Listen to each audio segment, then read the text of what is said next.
Well, I just want to welcome everybody. Good morning. I want to welcome you to our educational session today, where we're going to be talking about the latest tips and tricks to lower the risk of falling prey to what is becoming, unfortunately, an increasingly common and kind of devastating series of events, otherwise known as business email compromise, or BEC.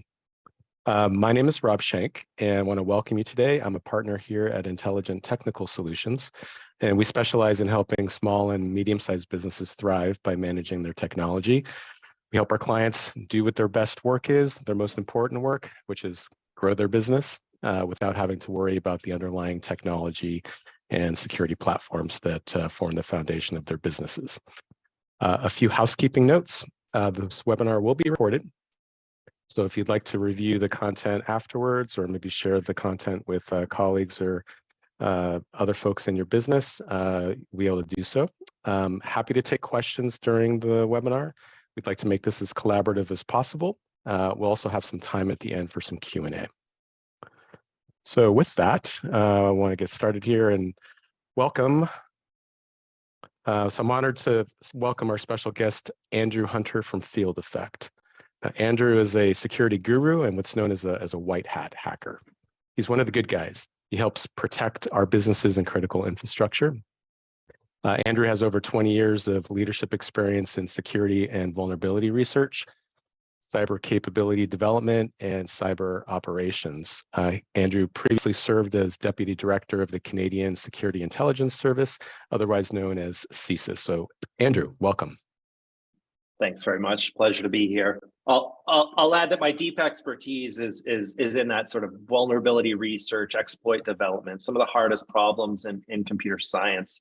But my background from both SIGINT, or signals intelligence, collecting information from networks, as well as HUMINT, or human intelligence, so collecting intelligence through the means of interpersonal contact, are both relevant to the discussion here today. So it's a pleasure to be here. Perfect. All right, Andrew, so let's get started here. So let's maybe as a starting place, just to kind of level the playing field here, we can talk about some definitions. So you hear various terms out there, phishing, ransomware, smishing, business email compromise. It can get pretty confusing. So maybe you can kind of set the landscape for us and help us understand what we're talking about. Yeah, you're right. It is confusing, and these terms often overlap with each other in a Venn diagram of cyber activity, and it's easy to get lost. In its pure form, business email compromise is a low-cost type of cybercrime where scammers are using email to trick someone into doing something for their financial gain. This is usually sending money or divulging confidential information from an organization. The attacker often poses as a trusted figure used to establish or gain or leverage already existing trust. They'll send a fake invoice to be paid, or they might ask for sensitive data, often to be used in a follow-on scam. And so these techniques are often linked together. Business email compromise is part of a broader set of techniques that we call social engineering. And sometimes people refer social engineering as human hacking. And it's really taking advantage of a weakness in a human to gain access to information, access to a network, or really anything of value. Some of the use cases of business email compromise, I think the one that I see the most is I get the emails in my inbox are this gift card scam. I don't know if you've seen it yourself, but often your own CEO will what appears to be your own CEO will send an email asking for a gift card to Amazon or the iTunes gift store, and they always seem to need it urgently, and we see these in large numbers. Yeah, we've also been seeing this to like cell phones. So, cell phone of the CEO will get an email or sent purportedly from the CEO to various other folks of, leadership or management asking for some kind of urgent request. So we've seen a lot of that recently as well. And the scale of this, the numbers just sort of indicate that these things work. They're not doing because the attackers aren't doing this because it doesn't work. It is effective. Some other worse and growing in severity is financial redirection, is what we refer to. That's that fake invoice sent to your economic department that must pay this, and this is happening in great numbers too. They often in those cases, as the numbers grow, the sophistication and tailoring becomes greater as well. And so they might know of a company that you do have legitimate business with, you're used to paying this invoice monthly, it seems familiar to you, but here's an extra one to go ahead and pay it. And finally, so this is one of those link terms. So you hear of phishing, or spear phishing. It's the highly targeted email sent to a victim, and often this business email compromise is combined to deploy malware or bad software in an environment. And this can be opening up a malicious attachment. This can be opening up a Word document and suggesting the user enables macros, which can lead to bad things happening. Maybe there's an encrypted zip file that gets through sort of the filtering mechanisms in place with a password, and you unencrypt that and then open the documents that are found within. And finally, another type of business email compromise is credential theft. We'll see an example in a few slides of an attacker using some low sophisticated technology to lure a user to enter their username and password. Great. So thanks for sharing those definitions. So how prevalent is this right now, Andrew? Yeah, and so it's the simplest but costliest form of cybercrime that we're seeing today. The FBI Internet Crime Report in 2020, so already 3 years ago, received 19,000 complaints with an adjusted cost of approximately $1.8 billion in the US alone from business email compromise. And the number of complaints were growing 70% year over year, so almost doubling. We'll throw stats at you and you can read the prevalence on the screen, but I'll add to that you can't trust cybersecurity statistics for one reason. These incidents in cybersecurity are massively underreported. All of the incentives are aligned against businesses reporting issues and incidents that they've occurred. Unless you're in healthcare or critical infrastructure, there's no legal obligation to report these, and so many choose not to.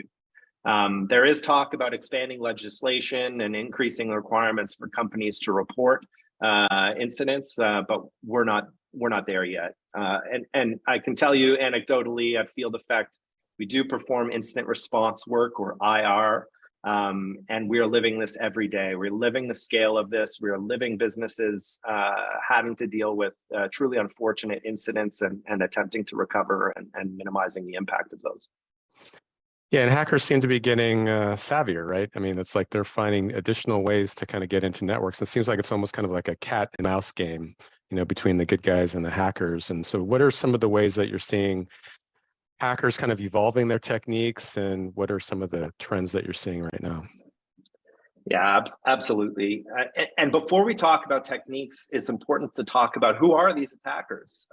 In security parlance, we call this a threat risk assessment, and it truly starts with who are those behind the activity, what are their intentions, what are their means, what are their capabilities. And in this case, we have syndicates of criminal organizations around the world, heavily focused in Eastern Europe, where they operate with relative impunity from the law, but they can be worldwide. We've also seen increasing attribution to actors out of North Korea. They used to focus on cryptocurrency exchanges, but they are moving downstream into simple techniques like business email compromise. So when a nation state actor is involved, they're well resourced, and they're having effective techniques working in their favor. So we know that it's working, and we know that large amounts of money are involved. Are you also seeing increases because of the Russia-Ukraine war? Russia, Ukraine is a large subject there, but I think that's actually, in fact, had the opposite the opposite impact. There's some heavy focus on what's happening in Ukraine now, and that might be draining some resources from these, quasi criminal state groups to have the effects needed in the Russian war in Ukraine. But what we have seen here is the success in this criminal enterprise results in specialization of techniques. And so we're really seeing economies of scale. One group of actors may specialize in gaining an initial access to a network. And once they've achieved that goal, they sell that access through a broker to another group who then specialize in extracting ransom from the network. And so the effect of that is that we're seeing deep specialization in specific parts of the attack chain. And so we'll see that the actors who are using business email compromise are getting very good at it. I also heard just one other thing. I've been hearing a lot about ransomware as a service. Can you maybe talk a little bit about that and what you're seeing is so it sounds like there's, partnerships between hackers and they're all kind of doing specialized stuff and then working together just to kind of scale up and, kind of simplify, increase efficiency, increase productivity of their hacks. Exactly. I guess. Yeah. Exactly. That's another area of specialization. So ransomware as a service operators will simply operate the technology. They'll provide the tooling required, the agents required to prosecute an attack on a network, but they won't operate it themselves at all. And they'll have affiliate networks of different operators. They'll incentivize and gamify success there. But their focus is on technology, which again just leads to better specialization and sophisticated attacks. We see on the screen here an example of an Office 365 document. So you can imagine a link being sent to someone, check out this document, it's important to your business, and you click the link, it's obfuscated in some way, and look at everything going on the screen. Maybe the browser offers, a red unlock icon, but time and time again, we see that users simply ignore these warnings, happy to enter their credentials and give them over to an attacker. We're also seeing things like, have you gotten an unauthorized access to maybe your Facebook account in your email? And right away, you're on your heels, you're put on your defensive, and you have a bit of panic, and you're clicking that link in the unauthorized access, and maybe you're logging in yourself, again, giving your credentials over. The greater that an attacker wants access, the more time and effort they'll put into these attacks. And so if they have some information about your business, if they're able to learn from maybe from your network, if they can tailor something specifically to you, you'll see success rates go up for business email compromise. So maybe we can talk about what are the implications of an attack. So what are kind of real impacts to businesses? What are you seeing in that regard? Yeah, and it's worth thinking about this. The last time you want to think about what the impacts of a cyber incident to your business are, in the middle of that incident when emotions are high, and really taking a quiet moment to think about this is worth your time. Survivorship bias is strong here. We don't think that these things will happen to us. It won't happen. It will happen to someone else. We'll be okay. But that's not the case. And so obviously the first impact is that immediate financial loss, a hit to your books. This may be different based on the size of the attack, based on the size of your business. But nobody likes to lose money in any case. And that's the first one. The next, and financial loss is often coupled with data loss. If an attacker gains access to your data, they may threaten to release that sensitive information, maybe to your partners, to your clients, to your customers, or maybe the dark web, and you'll lose control over that data as it expands. Yeah, maybe so, other implications. If I can just chime in for a second here. So we're seeing this, I don't know if you heard about the ransomware attack that just hit the city of Oakland. So the city of Oakland just got hit with the ransomware attack just a couple of weeks ago. It's been making kind of the local news here. The hackers, demanded their ransom payment. The City of Oakland, it sounds like, has not done that. The hackers have then said, well, if you guys don't do that, I'm going to go ahead and publicize some personal information from the data that we sucked out of the City of Oakland's network. And they just went ahead and posted employee information, social security numbers, home phone numbers, home addresses for a whole series of city officials up into including previous mayor, current mayor, and then the whole tree down. Pretty nuts and just kind of out of control. Imagine the panic there, or perhaps some liabilities there for its citizens. Maybe they'll need to offer identity protection services over the next year as the data spirals out of control. Yeah. There's also other implications in data loss. Maybe you have some intellectual property that's extremely valuable to your business, and that needs to be considered as well. And the reputation damage here is really the long tail. Even if you aren't obligated to report, and word travels fast, news gets out. What will your customers and your partners think over the next years? Will they be sympathetic to your loss, or will they start to scrutinize your relationship over time? This can have real impacts to your business over the long tail. For sure. Now, are there other forms of social engineering that you're seeing as well? Yeah, there's a lot, and let's pick on a few here. One that's becoming very, very prevalent is called MFA fatigue, and that's multi-factor authorization fatigue. Multi-factor authentication is using a couple of things to log in. Something your password, and something you have, maybe your telephone, receive an SMS message. Those combined give you access to your network. You've all got those one-time codes to your SMS number. And what we're seeing in attacks, this happened, the Lapsus group who attacked Uber last year, basically would fire these authorization attempts to a user that they were trying to authenticate as. Maybe they found their password from somewhere else on the dark web, or they used business email compromise to obtain credentials. They still need that second factor authorization. And so they found that if they just repeatedly ask for it, lo and behold, eventually the users will become tired of these incessant alerts, and instead of reporting the incident, click OK and authorize that account. And all of a sudden they've lost the game. Yeah, I can chime in here. So we've actually seen multiple instances of this MFA fatigue kind of attack that you're talking about, where in one particular instance, one customer client, basically the bank almost changed signators and transferred a very large sum of money directly to the hacker. And luckily we were able to kind of catch that and prevent that.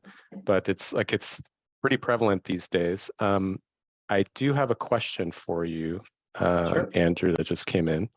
Can an email subdomain do anything to enhance email security? For instance, if we have a group of email users that are less controllable than employee users, volunteers in our organization are given an email address for certain roles, does it improve security for the primary domain to segment those or other volunteer users into a separate email subdomain? Does that help at all? Yeah, that's an interesting question, and domains are at the root of trust in computer security, and yet we see all the time, large tech organizations playing fast and loose with the domains of which their messaging is coming from, and the user is left to sort of validate that identity. Now, a subdomain in your organization will depend on your particular configuration and setup. Maybe it allows you to do some administration easier, to apply rules to one subnet or one subgroup of a domain. But frankly, subdomains in establishing trust, again, put more of that information on validating that in the user. Users get confused. It's difficult for them to parse then a subdomain. And so there are implications of that, but can it help? Maybe. Really is specific to your configuration and your business and your use cases, but definitely something there worth having a conversation around and say, hey, can I add some controls to a subdomain here? That's definitely something worth looking at. back to sort of MFA attacks here, and this is a new one as well. We saw users who required an MFA authorization. They'd contact the IT administrator directly for an organization and say, hey, I'm this user, I'm out of country, I've lost my phone, whatever the case may be, just go ahead and disable MFA for my account for me. Trust me, it's who I am. And if your IT administrator is not wise to that attack, they may be likely to disable MFA without first validating that identity. Was that involved in the Uber hack? I know Uber got hacked recently, and I believe it was through an admin where a user was contacting the admin. Yeah, and there were some screenshots of that conversation that went around, so you can see how real it is. More forms of social engineering that are worth talking about. So pure and simple bribery, insider threat. We've seen threat actor groups offer monetary reward to providing VPN credentials for their top organizations that they wanted to impact. That was Lapsus as well. They'd spread that message in their Telegram groups or wherever they were marketing themselves. So Lapsus is another like a criminal gang. Lapsus is an interesting case. They're motivated by ideology. They're quite young. They're sort of a network of teenagers around the world that are really looking to hack into Fortune 100 companies and really have impact. And they've had success. I'll also call out here the use of LinkedIn. LinkedIn is an extremely valuable source of information for us business users as well as attackers. And so, you can find IT administrators in almost every corporation publishing on LinkedIn, letting you know what tech stack they're proficient in, and you can start to get a sense of who are the main players in an organization and what technology are they using. It's really worth being mindful about what information is being put on LinkedIn. One use case of this, if you remember the 2020 Twitter hack, where all sorts of VIP users were tweeting Bitcoin addresses, and they had their accounts compromised. These attackers used LinkedIn to scrape for Twitter employees, to learn about the organization and determine who might have administrator level accounts. The attackers obtained these cell phone numbers from the private contact information that LinkedIn provided to marketers and advertisers. They contacted these. Remember, it was in the deep of the COVID-19 pandemic where we're all new working from home. And with all of this information, they instructed Twitter administrator users to log into this new VPN portal. And lo and behold, the attackers controlled it and used their credentials and multi-factor authentication techniques to gain access to the real Twitter portal. So you can see how LinkedIn can really start an attack with just a wealth of information.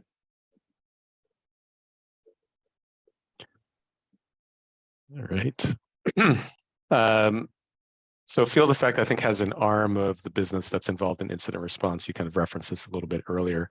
So incident response is, when a company has been leveled by an attack and you kind of call in the paramedics or the SWAT team to kind of contain the damage and stabilize the patient. I guess, Andrew, can you share some of your experiences here? And what are you seeing are like the main sources of the incident response cases that Field Effect is working on or seeing?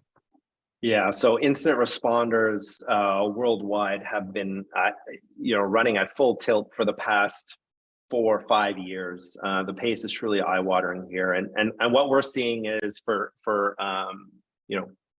companies that don't have a holistic security protection in place. By the time they've needed incident response, we're dealing with a full domain compromise in most cases, and they come to Field Effect. And our incident responders are some of the best in the world, and what truly impresses me is their ability to remain calm in times of panic. This is the worst day for a business oftentimes, and truly having a sense of calm is helpful here.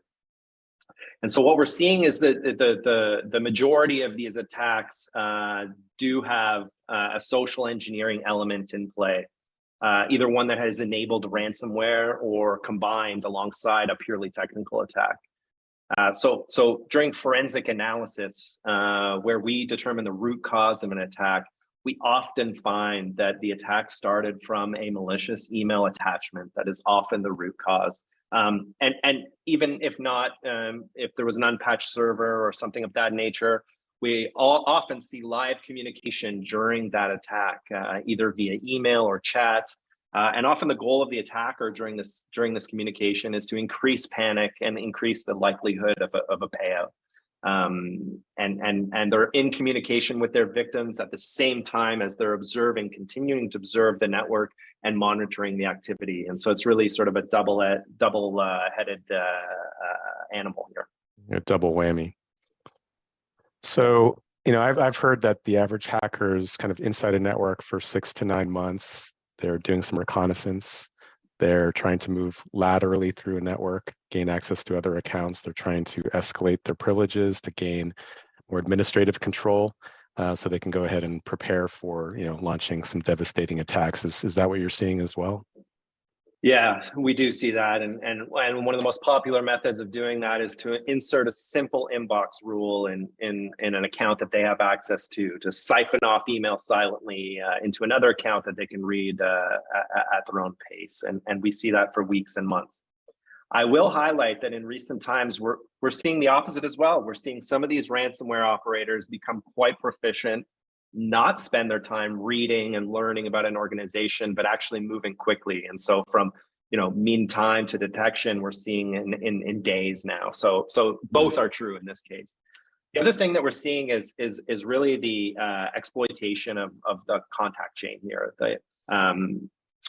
Attackers are mining the data, mining the contact network, and really using that for follow-on attacks and leveraging the trust relationship between organizations and their vendors or their clients on either side to continue to attack related entities.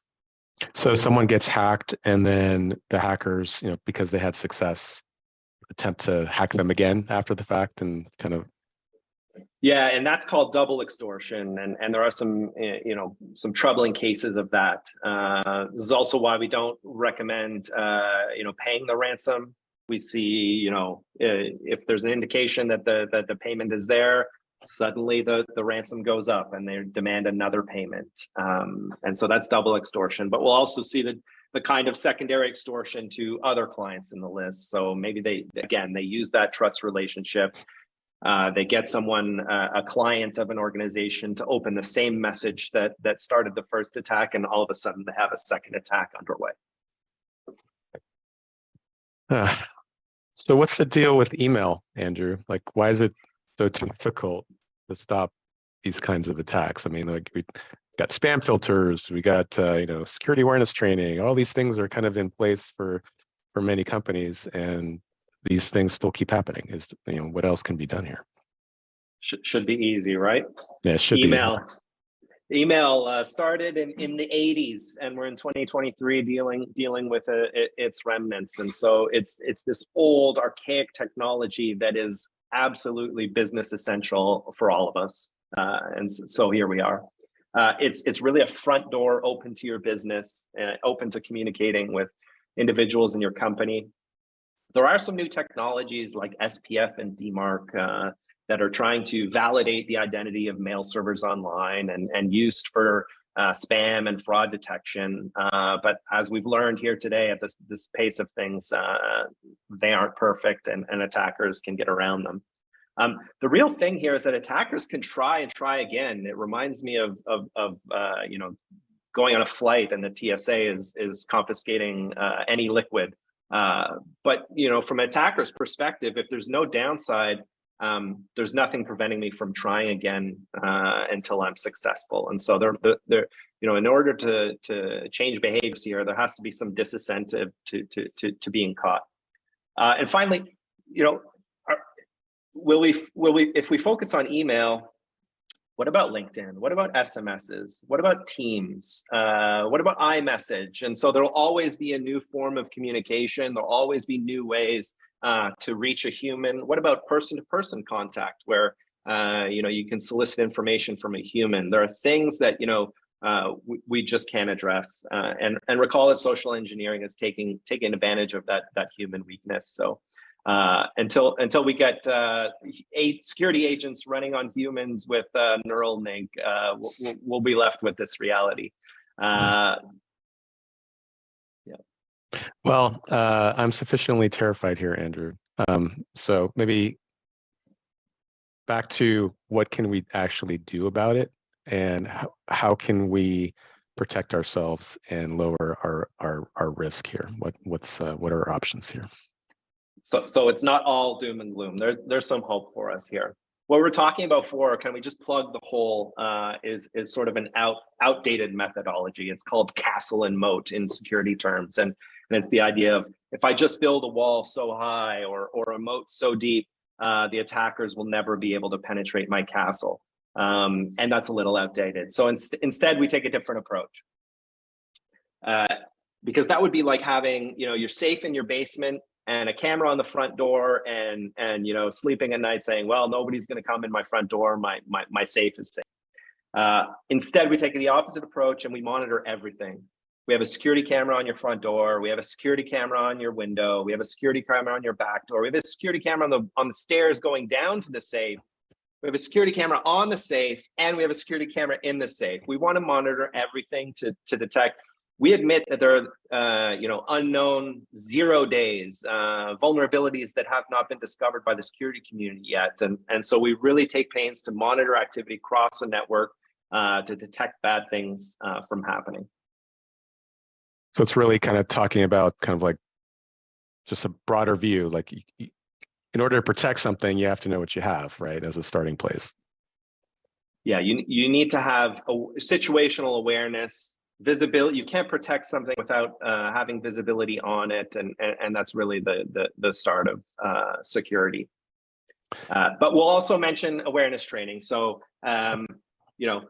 ChatGPT is making quick progress here, but we still need humans in our businesses, and we need to take some new approaches with them.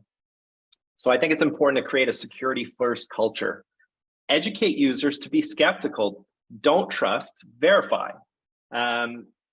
We should be educating users to report incidents, even if they aren't sure. It's okay to admit an error. It's okay to not know something, and it's okay to ask for help.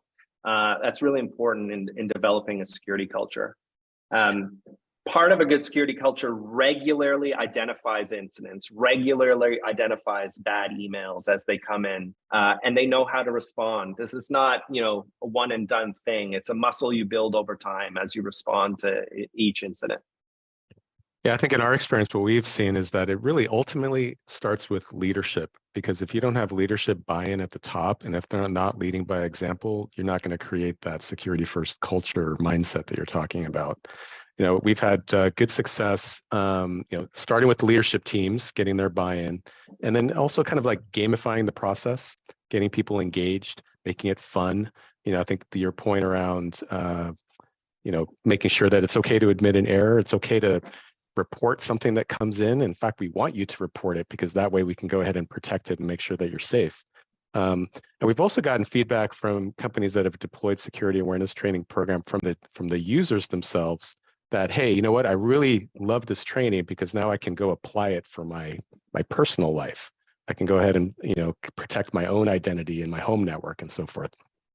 And that's been really kind of glad to hear that sort of stuff too. That's kind of like permeating home networks and so forth too, because they also need to be protected. Yeah, and secondly here, so let's educate the users. Do our best to reduce the likelihood of opening a malicious email. But let's apply that continuous monitoring across the environment that I talked about.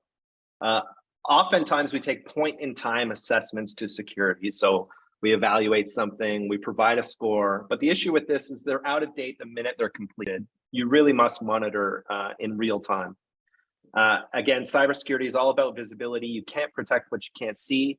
And there's a term we have at Field Effect, cyber situational awareness. And we encourage everyone to know your threats, know who those are who intend to do you harm, know your network through constant continuous monitoring, and also know how to respond to your threats. Cybersecurity tools can't prevent human error, but what they can do is detect and stop malicious activity on your network that are caused by human error. It's not a guessing game. These are well-studied problems. We have the technology to stop it. Just have to get them deployed. And finally here, holistic security. It is extremely important to collect the right data and have the analysis that can combine it together. Field Effects flagship monitoring solution is called Covalence. We deploy endpoints.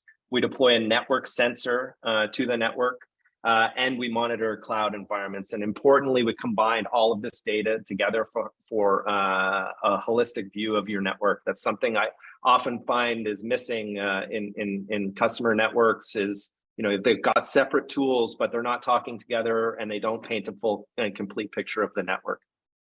Finally, something relevant to this discussion with our holistic approach, we also deploy some tools that help users evaluate email, for example.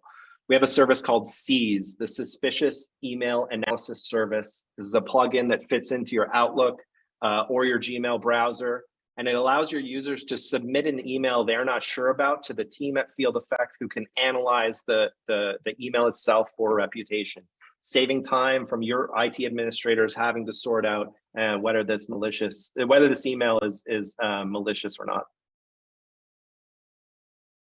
So maybe we can talk about key takeaways. So what are some actionable steps that people can take right now?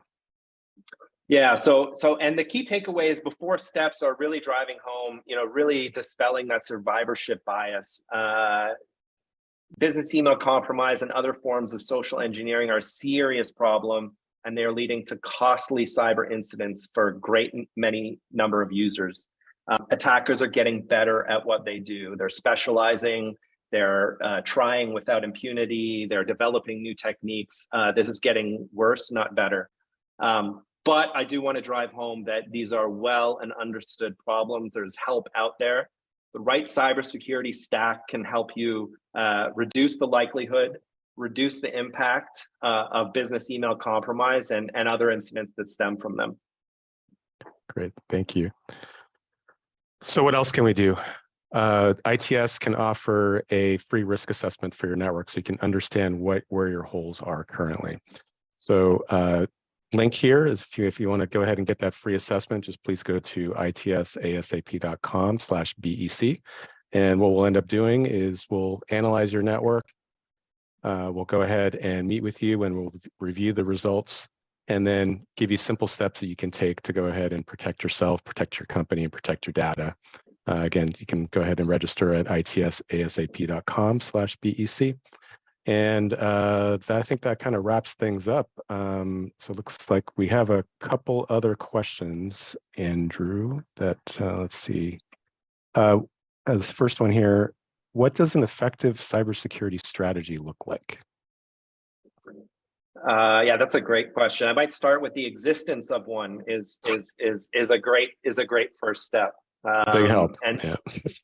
And so the thought here is, choose a compliance framework that fits your business. There are a few out there. There's the CIS controls. NIST provides a ton of information here. ISO has some standards, and use it to measure your progress on your cybersecurity journey. We'll give you some steps. It will give you some concrete ways to measure your progress and your maturity there. If you don't have one, please do start now. Get some help. Help is out there. And of all things, in most of these guides, the first thing to call out is have an incident response plan. If you're not up to speed and you're not sure where to start, then an incident is unfortunately part of the calculus here. And have some thought towards this in a time of calm. Know where your data is, know who to contact, know your command, who to contact. That's the first step here. Great. What about like large email providers? Can they be helping kind of resolve the email issue that we've been talking about? I think again there the proof is in the pudding, and the reality is they haven't. I'm as surprised as you are that Gmail spam is getting worse, not better. sometimes, especially in cybersecurity, in fact, these are not big data problems, and more data doesn't always help, contrary to the artificial intelligence buzz out there. And so truth be told, those attackers do have almost an asymmetric advantage where they can, continue and try again. And when something breaks through and gets through those spam filters at the big data providers, they go ahead and make hay with it. Let's see, got another question here. I've been hearing about ChatGPT in the news a lot, and I hear that it can be used to generate malware. What is the impact of ChatGPT on all of this? Yeah, it's a good question, and so does ChatGPT make writing malware easier? Maybe as a developer tool in their IDE, their development environment. But those are not the hard problems here. Selecting a file, encrypting it, and writing it back to disk is not a difficult task. What I do think that ChatGPT will impact is this email generation, this conversational nature of the attack, the human element.